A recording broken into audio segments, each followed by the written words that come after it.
श्री स्वामी समर्थ. सद्गुरू परमपूज्य मोरेदादा, सद्गुरू परमपूज्य गुरुमाऊली यांच्या चरणी त्रिवार वंदन. सगळ्यांच्या सगळ्या चांगल्या इच्छा लवकरात लवकर पूर्ण होत, हाती घेतलेले प्रत्येक काम स्वामींच्या कृपेने लवकरात लवकर पूर्ण हो ही स्वामींचरणी प्रार्थना करूया. आणि आजच्या सुंदर व्हिडिओला सुरुवात करणार आहोत. तर आजचा जो व्हिडिओ आहे तो शशिकला उत्तम करंजुले नाशिक येथील ताईंचा आहे. तर बघा, ताई सांगतात की या अनुभवातून जे आहे ते त्यांना त्यांच्या मुलाला जो आहे तो पुनर्जन्म मिळाला. आणि एवढी मोठी कृपा जर स्वामींनी आपल्यावर केली तर नक्कीच आपण हा जो अनुभव आहे तो इतरांपर्यंत शेअर करायलाच पाहिजे असं त्यांना वाटलं. म्हणून त्यांनी हा आपल्यासोबत शेअर करण्याचा प्रयत्न केला.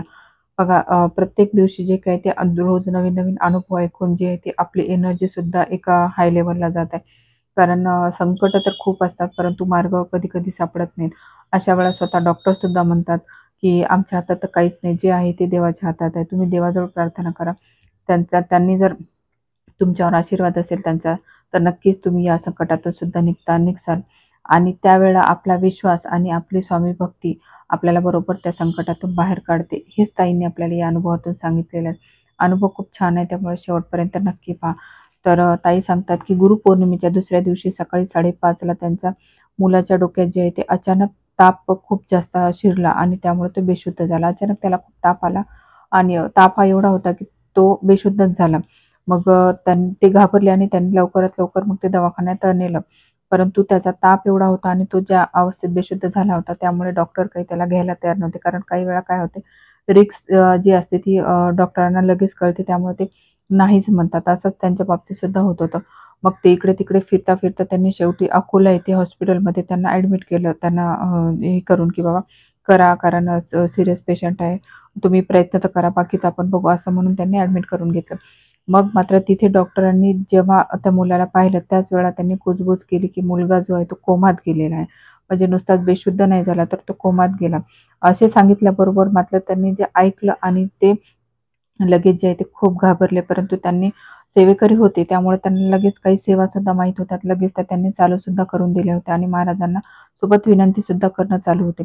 मग सगळ्यात पहिले तर त्यांनी जे आहे ते नाडी जप चालू केले होते. म्हणजे त्यांना माहिती होतं की असं काही झालं तर काही गोष्टी जसं केंद्रामध्ये अगोदरच म्हटलं, अगोदर म्हटल्याप्रमाणे तुम्हाला बऱ्याचशा सेवा, बऱ्याचशी माहिती जी आहे ती अगोदरच तुम्हाला कळते. त्यामुळे तुम्ही काही वेळेला जरी संकटात असाल तरी पटकन ती माहिती तुम्हाला अचानक आठवते आणि तुम्ही करायला चालू करून देतात. एक पूर्वोपचार जसे असतात त्याप्रमाणे. तसं ताईंनी नाडीजप चालू केलेला होता. आणि तसेच गुरुवार असल्यामुळे मग त्यांनी काय केलं की इकडे आपण ही पण सेवा करू. महाराजांना मनोमन विनंती सुद्धा केली की महाराज, अवघड परिस्थिती आलेली आहे, परंतु आम्हाला ठाम विश्वास आहे की तुम्ही यातून नक्की बाहेर काढसाल. आणि त्यांनी जे आहे ते मग संध्याकाळी जे आहे ते डॉक्टरांनी ॲडमिट करून घेतलं आणि संध्याकाळी लगेच त्यांना जे आहे ते मग त्यांनी केंद्रात सुद्धा गेले आणि तिथे सुद्धा त्यांनी सेवा घेतली. सेवा घेतल्यानंतर जे आहे ते लगेच त्यांनी महाराजांच्या फोटोसमोर बसले आणि तिथे सेवा सुद्धा सुरू केली. मनोमन काळजी सुद्धा होती, पण विश्वास सुद्धा तेवढा ठाम होता की महाराज यातून बाहेर काढणारच आहे. वेळ थोडीशी होती जी वाईट होती, परंतु महाराज यातून सुद्धा काहीतरी तोडगा काढणार हे सुद्धा मनाला कुठेतरी त्यांचं समाधान होतं. मग नंतर ज्यावेळेस त्यांनी सेवा तर ठेवली आणि त्यानंतर तिथून परत आले आणि हॉस्पिटलमध्ये गेले.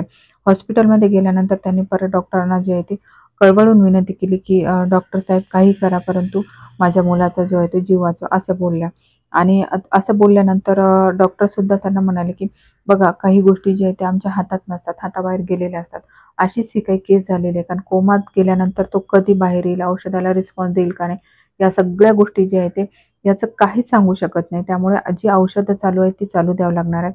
आणि बाकी सर्व तुम्ही ज्या देवाला मानता त्या देवाला विनंती करा. जर त्यांची कृपा तुमच्यावर असेल तर नक्कीच यातून सुद्धा मार्ग निघेल, असं त्यांनी सुद्धा सांगितलं. आणि बघा, त्यांनी तिथे सुद्धा जे ते विश्वास ठाम ठेवला. महाराजांची दिवस-रात्र जी आहे ती सेवा करायला चालू करून दिली. आणि एक ठाम विश्वास सुद्धा ठेवला की महाराज यातून आपल्या बाळाला बाहेरच काढणार आहे. थोडे दिवस त्याचे कठीण आहेत, परंतु यानंतरचं जे आयुष्य आहे ते महाराजांच्या कृपेने चांगलंच राहणार आहे, असं त्यांना ठाम होतं. त्यांनी पूर्ण विश्वासाने, पूर्ण श्रद्धेने आणि ठाम राहून जे ते आपली सेवा कंटिन्यू चालू ठेवली होती. आणि बघा, त्याचं फळ म्हणजे शेवटच्या क्षणाला सुद्धा देव हा चमत्कार दाखवतो. फक्त गरज असते ती आपल्या ठाम विश्वासाची, पूर्ण सेवेची आणि महाराजांवर सगळं सोपवून द्यायची. तसंच ताईंनी काहीतरी या प्रकारे केलं होतं आणि त्याचं फळ सुद्धा ताईंना मिळालं. ताईची रोजची विनंती चालू होती, रोज ती सेवा चालू होती. त्याचाच अनुभव म्हणून शेवटच्या बघा 2-3 दिवस तर जे आहे तो मुलगा जो आहे तो त्यांचा कोमामध्ये होता आणि तिसऱ्या दिवशी मात्र तो कोमातून बाहेर पडला.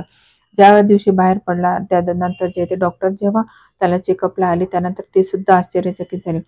कारण आतापर्यंत त्यांच्या जे पेशंटमध्ये लिस्टमध्ये होते, हा मुलगा जो होता तो सगळ्यात लवकर आणि सुखरूप बाहेर आलेला होता. कारण त्याची काही शाश्वती नव्हती.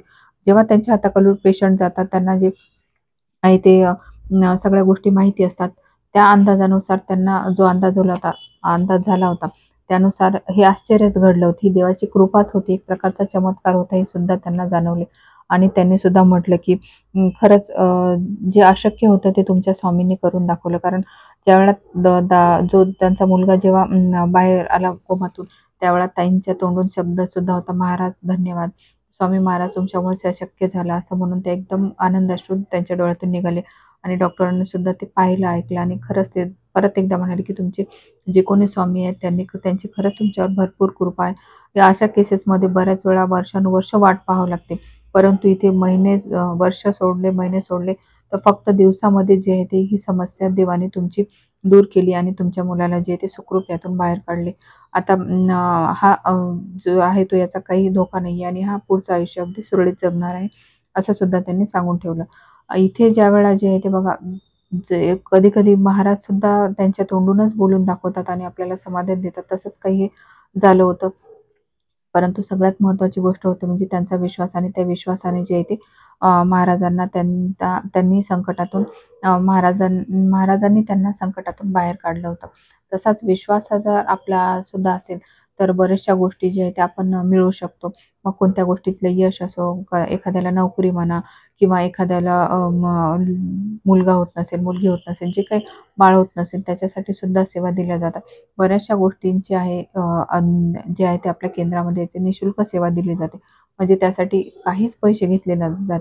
बाहेर ठिकाणी जर तुम्ही कुठे विचारायला गेले ज्योतिषाकडं किंवा कोणाकडं, तर पहिले त्यांना जे आहे ते दक्षिणा द्यावं लागते. तेव्हाच ते सांगतात. परंतु इथे जे आहे ते फक्त महाराजांना साठी थोडासा वेळ काढणे आणि त्या वेळेमध्ये सुद्धा तुम्ही महाराजांची एखादी माळ करा, महाराजांचं नामस्मरण करा किंवा त्यांच्या सारामृताचे 3 अध्याय वाचा. अगदी 10 मिनिटं, 15 मिनिटाच्या सेवेमध्ये तुम्हाला अख्ख्या आयुष्यामध्ये जे आहे ते महाराज आनंदी ठेवू शकतील. एवढी तुम्हाला त्यांची कृपा मिळणार आहे आणि महाराजांची जी आहे ती आता या कलियुगामध्ये तुम्ही कुठेही ऐका, त्यांचे अनुभव एवढे जबरदस्त आहेत, की अगदी छोट्याशा सेवेने आपण विचारसुद्धा नाही करू शकत, एवढे मोठे-मोठे कामं जे आहे ते सहजरित्या पार पडतात. त्यामुळे तुम्ही सुद्धा महाराजांची सेवा करा. त्याचप्रमाणे आपले व्हिडिओ जास्तीत जास्त शेअर करा. त्यामुळे इतरांना सुद्धा जर गरज असेल तर त्यांच्यापर्यंत पोहोचल्यानंतर महाराजांनीच आपल्याला त्यांच्यापर्यंत पोहोचण्याची बुद्धी दिली असं समजा. आणि ही सुद्धा एक सेवाच आहे. कारण चांगलं कार्य हे जास्तीत जास्त लोकांनी करणं जरुरी असतं. तेव्हाच ते इतरांपर्यंत पोहोचतं. महाराज हे काय आहेत हे महाराज इतरांना कळवणं जरुरी आहे. त्यांच्या जर मनात आलं तर ते करतातच. परंतु प्रत्येक कार्याला ते स्वतः तर नाही येऊ शकणार. त्यामुळे ते आपल्याद्वारे सुद्धा हे कार्य करून घेत आहेत असं समजून आपण व्हिडिओला जास्तीत जास्त शेअर करा.